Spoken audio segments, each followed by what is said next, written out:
Hi, I'm Ed Bacon, the rector of All Saints Church, Pasadena. Whoever you are and wherever you find yourself on the journey of faith, I hope that you'll find something here that speaks to you. Welcome.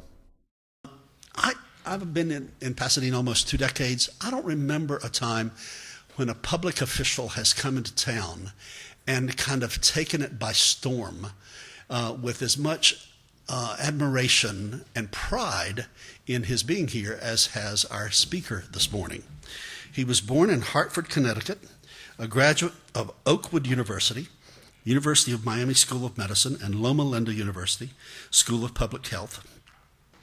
He has previously served as the medical director for the Family Health Division of the Orange County Health Care Agency in Santa Ana, California. In addition to being on staff at Loma Linda University School of Medicine and at the University of California, Irvine as an adjunct professor, Dr. Walsh has served under the current and previous White House administrations on the Presidential Advisory Council on HIV/AIDS. He is the immediate past president of the California Academy of Preventive Medicine and has been on committees with the Centers for Disease Control and has a strong track record of serving on boards or in collaboration with many grassroots organizations in Southern California to improve the health of at-risk populations. And I am buying up some time so we can get all this in place. He is a sought-after speaker on issues related to social justice, social determinants of health, spirituality, and health, and maternal child health issues, among other topics. He's dedicated to serving the residents through public health practices and policy development that increases the ability for individuals to attain health and wellness. I am so happy to ask you to warmly welcome our Director of Public Health, Dr. Eric Walsh.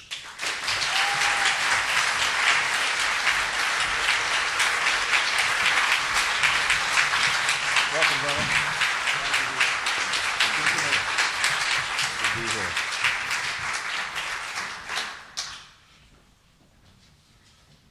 Glad to be with you all today, and really excited about this opportunity to share and to talk about some really interesting topics, really looking at what the science is saying about how not just how people live and how, and we put a lot of effort on and pressure on people to make wise choices in how they live. But what the science is beginning to show us really is that it's a lot deeper than just that. And that, in fact, if we want people to live right and to be healthy, there are some structural things we have to change. In fact, we have to go upstream, and we have to begin to do things very differently as a society if we're going to really impact health. And our talk today really will begin to address that and to look at how that happens, and even more importantly, really look at what it is that we can do to impact that. Which I think is one of the most critical aspects of the talk today. I'm just going to put it into presenter view. And so I hope you enjoy this, and I hope we have a good dialogue once I'm done, as we are able to ask questions and get into this. I want to start with a poem. It's called "The Rose That Grew from Concrete." And the poem says, "Did you hear about the rose that grew from a crack in the concrete? Proving nature's law is wrong, it learned to walk without having feet. Funny it seems, but by keeping its dreams, it learned to breathe fresh air.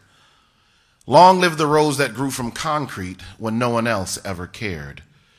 And this is a poem that is basically talking about the fact that when you look at inner city America and you look at some of the struggles that really are had by poor people in the world, what we really are asking them to do a lot of times is to be like roses that grow from concrete rather than asking them to be roses that grow from fertile ground. And the author of this poem is really looking at it and saying, there's a challenge inherent to this. And we celebrate that rose that grows from concrete, but something's fundamentally wrong if that's the way we expect a rose to grow. And if we're going to have roses grow right, we've got to change the ground that the rose is growing out of. So I want to introduce you to the author of this poem. It is the famed gangster rapper, Tupac Shakur. Someone who had a very difficult life himself, but also was formerly trained at the School of the Arts in Maryland and wrote this poem probably around that time, but really speaks to something deeper. It speaks to the fact that even some of the people that we marginalize and don't think they see society the way it should be seen, when we as scientists come behind them, we realize that in fact the people in the streets and in the trenches do get what's really going on. So I want to just give a biblical reference. And I want to use John 9, verse 1 through 3. It says, "And as Jesus passed by, he saw a man which was blind from his birth. And his disciples asked him, saying, Master, who did sin, this man or his parents, that he was born blind? Jesus answered, Neither have this man sinned nor his parents." Watch the last part of this. "But that the works of God should be made manifest." One of the shocking truths that Jesus is trying to reveal to us is that suffering and difficulty and challenges exist in the world, and we can choose the way we look at them. And the way Christ looked at it was, this is an opportunity for us to show the love of God. This is an opportunity for us to step in the spiritual realm, into physical difficulty, and to actually show up to change and transform lives. And by doing this, show God's presence on earth. Who sinned? This man or his parents? Nobody sinned. This is an opportunity for those of us who can to do good in this world. So some of you have seen me show this before. This is the map of Washington, D.C. The nation's capital is the train map. I wish Los Angeles' train map looked like this. Wouldn't be so hard to get around town. But in the nation's capital, there's some interesting things. Those of you who know Washington, D.C., and I just presented a national conference there a couple weeks ago, it is an interesting city because, on the one hand, it is the capital of the most powerful nation in the world, with some of the greatest monuments. I went and saw the MLK's new monument, and I always love to see Abraham Lincoln's monument and Jefferson's, and just a fascinating place. And I did it at night this time, a walking tour of the monuments at night, which was just amazing. But in this city, the capital of the wealthiest nation in the world, most powerful nation in the world, we find that there are some startling things. If you go into the southeast section of Washington, D.C., near what is called the Capitol Heights train station, you find that with each mile you travel, going to the northwest corner of that map, life expectancy increases by about 1.5 years with each mile you travel. So as you go from the bottom corner of this map and you travel up to the top corner of this map, life expectancy increases by about 1.5 years with each mile you travel along the train route. Well, it gets more fascinating. In fact, the average suburbanite near the Shady Grove station will live 20 years longer than the typical city dweller around Capitol Heights. How do we explain that? And is it the people in the southeast section of town's fault that they live so much shorter lives? Should we go in with public health programs to teach them how to eat fruits and vegetables and that they should exercise an hour a day? Do we go in and tell them to stop smoking and drinking? Is it that simple? Is that how we fix the problem? Well, what you find is that it's a far more fundamental set of problems that we're going to talk about that goes back much deeper than that. So I'll use African Americans as an example, but I'm going to talk about other ethnic groups. African Americans, according to the MMWR, which is the Mortality Morbidity Weekly Report in 2005, they published that African Americans bear a disproportionate share of disease, morbidity, mortality, disability, and injury. In fact, African American men live 6.2 years less than white men. But if you take the poorest African American men and compare them to the wealthiest white men in America, there's a 14-year difference in life expectancy. 14 years. Now, this is less than the national average. So we get a little deeper into it. And this Oten did a study in 1990, and he reported that death rates per 100,000 for people 35 to 54 years of age was 2.3 times higher for African Americans than for whites. And then so they adjusted. You say, this is probably because of other things. So they adjusted for 6 risk factors. We can do that in public health. So we took an epidemiological analysis. We looked at it. We adjusted for smoking, blood pressure, cholesterol, weight, BMI, alcohol intake, and diabetes. And when you did that, it only decreased from 2.3 times to 1.9 times. You add income, because it's, blacks are poorer, so that's why it is. You add income and it decreased to 1.4 times. With all of that adjusted for, you still are left with a difference in life expectancy that is unexplained of about 1/3. The third of the difference cannot be explained away when you take all of the things we would normally think of. In fact, Poverty controlled for leaves in excess of 38,000 deaths per year, or 1.1 million years of life lost among African Americans in the United States.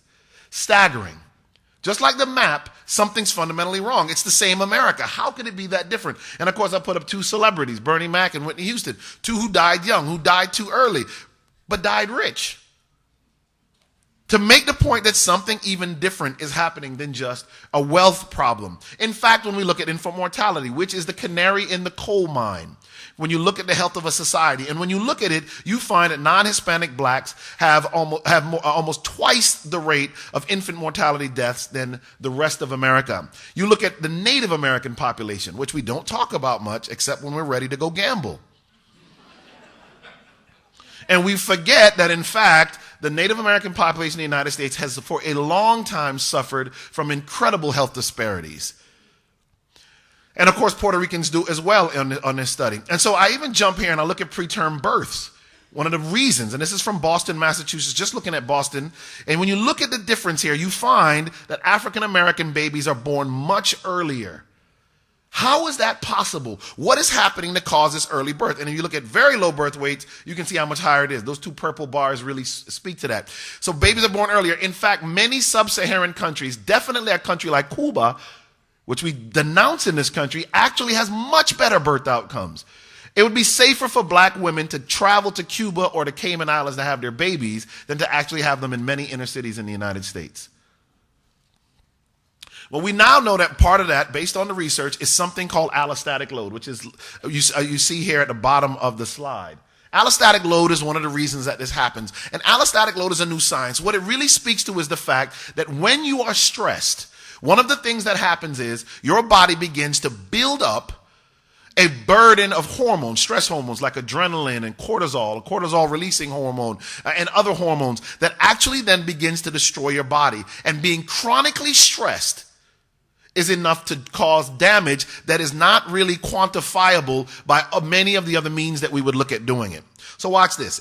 One of the things that we know from this allostatic load, and allostasis is your body's ability to change, to adapt to normal stressful environments. And, growing up in Connecticut, we would jump fences to get where we were going, sometimes to cut through neighborhoods. It was a different time back then. We played in the street all day, and, we would just hop fences if we needed to get somewhere.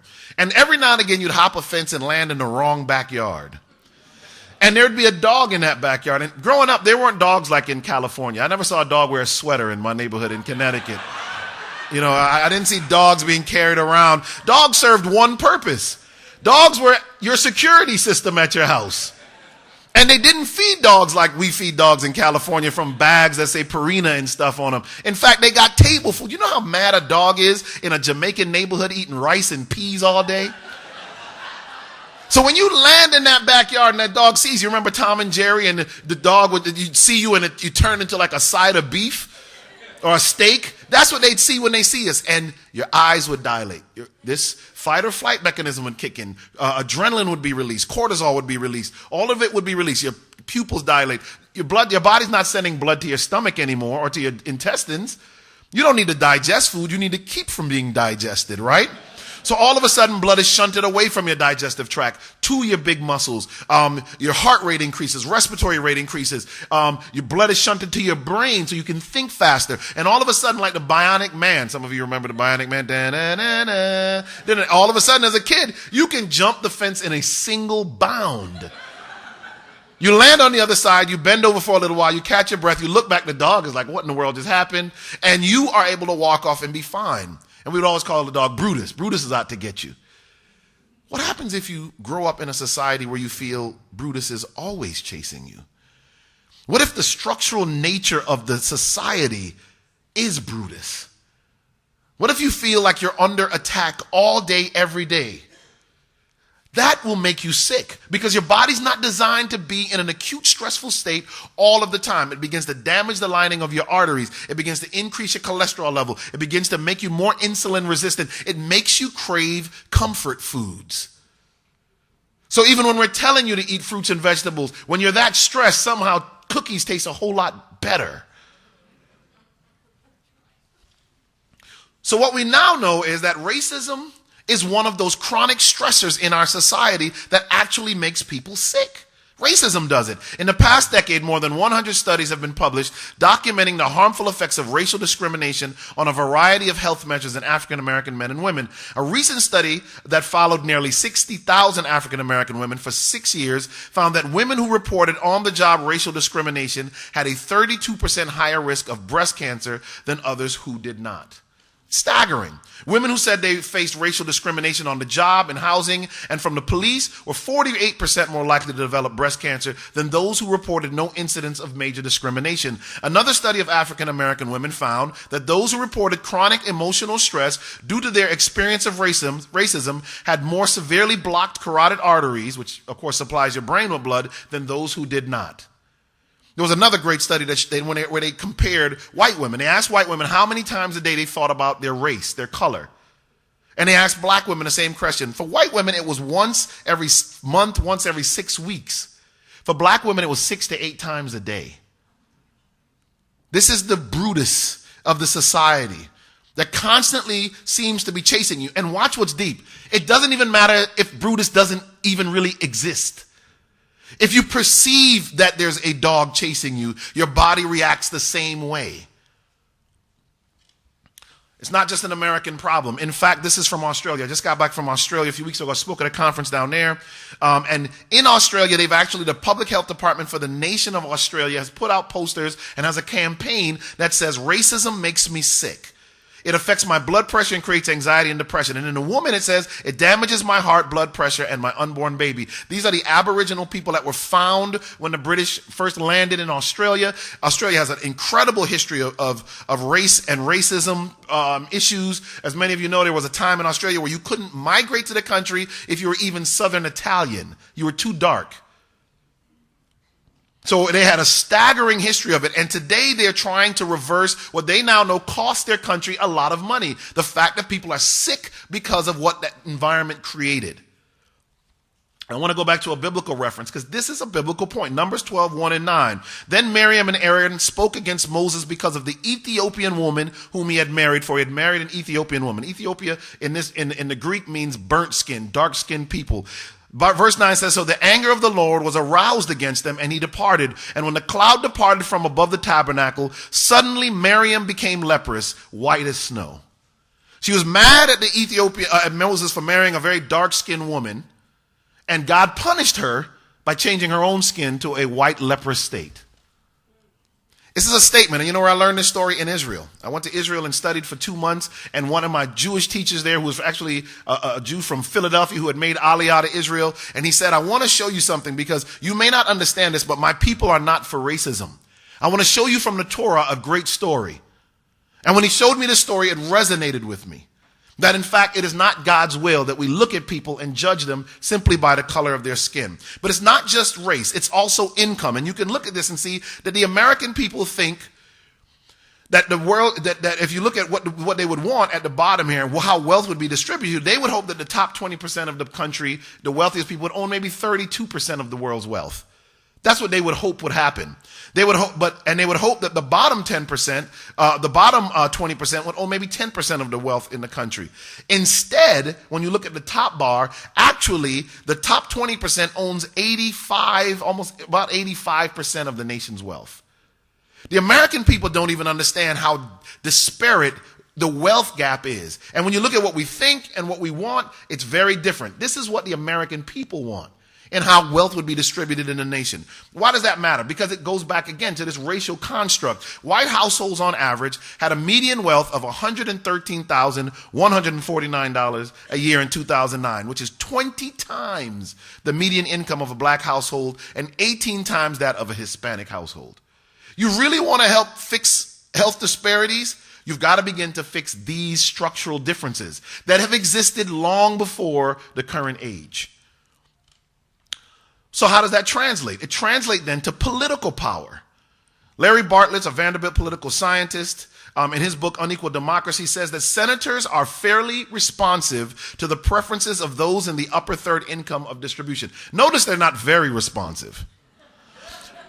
They're only fairly responsive to the wealthiest Americans. Why? Because we have a country that has become what I saw Jesse Ventura last night on CNN, what is strictly described as a fascist kind of state. Fascism is when corporations take over a nation, as he was describing last night. And in fact, what we've watched is that who the politicians listen to on both sides of the aisle now are the biggest donors, which are corporations who can now donate as much as they want and never reveal where the money comes from. That is the hijacking of the fundamental principles of democracy in the United States. It's wrong. And when you look at this, the lowest third have no representation, basically. So not only are you looking at all these things structurally, then the political system, the democracy that the founding fathers of this country fought so hard for have been hijacked and corrupted and have not been released back to the people who need it. So Paul Farmer, one of my heroes, and you can see him here working in Haiti, would fly down from Harvard University, one of the most brilliant physicians you'll ever meet, calls this structural violence. He says there is sickness, their sickness, the people, is a result of structural violence. Neither culture nor pure individual will is at fault. Did you get that? It's not the individual's fault. Rather, historically given and often economically driven processes and forces conspire to constrain individual agency. Structural violence is visited upon all those whose social status denies them access to the fruits of scientific and social progress. That's structural violence. A third of the 2 billion people, Petra Kelly says, a third of the 2 billion people in the developing countries are starving or suffering from malnutrition. 25% of their children die before their 5th birthday. Less than 10% of the 15 million children who died this year had been vaccinated against the 6 most common and dangerous children's diseases. Vaccinations cost about £3 per child, but not doing so costs us 5 million lives a year. These are classic examples of structural violence. Structural violence is when this happens, when Pilate in the Bible actually says, and the governor, Pilate, asks, what evil has this man done? Speaking of Jesus, they cried out saying, let him be crucified. And Pilate saw that he could prevail nothing, but that rather a tumult would be made. He took water and washed his hands before the multitude, saying, I am innocent of the blood of this just person. You see to it. I'm here to tell you today, you can't do what Pilate tried to do. You cannot wash your hands from the responsibility of those who are innocent and need protection.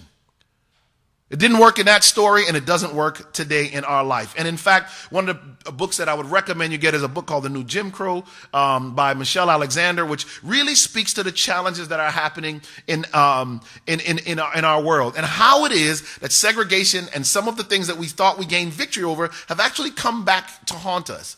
And the way it's happened, and I don't have time to get into it, is that in fact we've watched the prison population mushroom from about 5%. The United States, with 5% of the world's population, has 25% of the world's prisoners. 25%. Structural. The war on drugs has had a devastating impact on the African American communities, she says, on a scale entirely out of proportion with the actual dimensions of criminal activity taking place within these communities. In less than 3 decades, the U.S. prison population exploded from 300,000 to more than 2 million. The majority of the convictions are due to increase for drug violations. And I'm going to leave you with this on this point and we'll move on. In fact, what's staggering is that the studies also show that the use of drugs, she says in the book, per ethnic background or race is actually relatively consistent. The suburban kids are using drugs just as much as the urban kids are, regardless of race, on about the same scale. However, what's staggering is that although that is the case, in some states, the incarceration rates for petty drug crimes are 20 to 50 times higher for inner city black children, black young people. Structurally, fundamentally, something is wrong when that happens. And if we don't step in to fill the hole and protect them, because when they're incarcerated, when you get into the prison system and you come out, you're now a felon. And guess what happens? You can't vote. You're denied a simple basic right. You can't get public assistance for housing or food. It's very difficult to get a job. So really, you set the people up to go back to prison. In fact, Mike Tyson, not the brightest bulb in the closet, but Mike Tyson himself, when he was released from prison, said, what you do in there is create super criminals. And then send them back into a society where it's difficult for them to succeed if they even wanted to change their lives. I want to quote Mother Teresa here, who says, we think sometimes that poverty is only being hungry, naked, and homeless. She says the poverty of being unwanted, unloved, and uncared for is the greatest poverty. And what's deep is that poverty doesn't need a $1 billion endowment to begin to correct. And this is one of the reasons I really admire some of the work that Oprah Winfrey is doing in South Africa with the school she started. She didn't have to do that. But by turning your attention there, one of the girls from her school may turn around to be the president of that country one day and turn the ship in a new direction. We've got to really think about people who are unwanted and unloved. That's the greatest poverty. The dollars will follow care, is what I've learned. The resources will follow care and compassion. So I want to quote another rapper. This is Kanye West. Not one of my favorite people sometimes, but he does have a really good point in one of his songs. The song is called We Don't Care. This is speaking to the fact that in the inner city America, because of what Mother Teresa said, a lot of young people really could care less what happens. And they don't expect to live past 25 years of age. So guess what? They live a high-risk, dangerous, all-out life. And he says it like this: to all my niggas that be drug dealing just to get by, stack your money till it gets sky high. We weren't supposed to make it past 25, but the joke's on you, we're still alive. I grew up with a lot of kids that didn't think they would ever live past the age of 25. And they lived like people who wouldn't live past 25. Hope is essential to changing the course of this country and working in that community to do that. So what's needed? When you look at that gradient across Washington, D.C., one of the things that is needed, of course, is social participation. Those individuals in the poorest parts of this country do not socially participate. They don't vote. They don't get out. They're not a part of the social organizations. They need the respect of others. If you don't feel like you're respected in a society, you won't live as long. They need individual autonomy, the ability for them to determine their own destiny. Access to a community. When you do some of the poor social experiments we did, like building high-rise tenement projects, what we actually do is isolate families because people are too afraid to go outside. The neighborhoods become dangerous. When we built those things, we actually failed at a social experiment. And of course, they need rewarding relationships. I talk about mentoring, but I talk about the importance of good jobs and good relationships everywhere in every corner of life. And just to show you how important it is that we move upstream, this is what would happen. The blue bars are deaths potentially averted by medical advances. The purple bars are deaths potentially averted by eliminating education-associated excess mortality. We can talk about education another time. In fact, the best thing you could do to save lives in this country, more important than vaccinating children, would be to guarantee that they all graduate from high school. So we've got to move upstream. There's a great public health story about 10 public health workers working at the bottom of a stream, and all of these bodies keep coming down, look like they're comatose. They drag them out, they start doing resuscitation, they try and save them. They keep doing it, but the bodies keep coming. And finally, as they're working on all these bodies, 2 of them get up and start running upstream. The other 8 say, "What are you doing? Where are you going? Why are you leaving us here?" And they say, "We've got to find out who's throwing the bodies in and why." We've got to move upstream. We spend fortunes on medical care in this country, but the medical system simply does not create health. It is only a stopgap when health is lost. What must be done? We must end poverty. We've got to figure out a way to do that. We must promote education. We must mentor. We have to empower youth. We have to stop viewing youth as problems and begin to view them as assets in this country. Access to health care for everyone. Fight racism and modify the response to it. Incorporate healthy spirituality into daily life and advocate for reform in criminal justice laws. This is what has to happen. This is policy. This is social norms change. These are the things that we're going to have to do. And my last slide comes from the book of Job. Somebody a lot of times I can really relate to is Job. And he says he saves the needy from the sword in their mouth. He saves them from the clutches of the powerful. But look at why God does this, Job says. So the poor have hope and injustice shuts its mouth. I want to submit to you today that our job is to give the poor hope and shut the mouth of injustice. That's what we're called to do. We're called to make fertile ground for the roses to grow from, so they're not trying to grow roses from out of concrete. Thank you.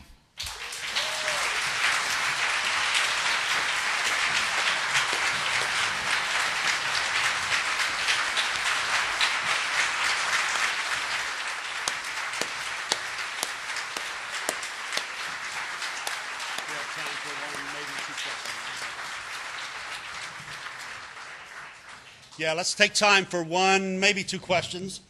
So raise your hand and let me get microphones to 2 people in the very, very back and the very, very front right here. There's one right here. Yeah, go ahead, please. Morning. I wanted to ask you about mental health and people on the street and the homeless. Tucson had a one-on-one where the mental health workers went out to the people on the street, and I wanted to know what your plans are in Pasadena.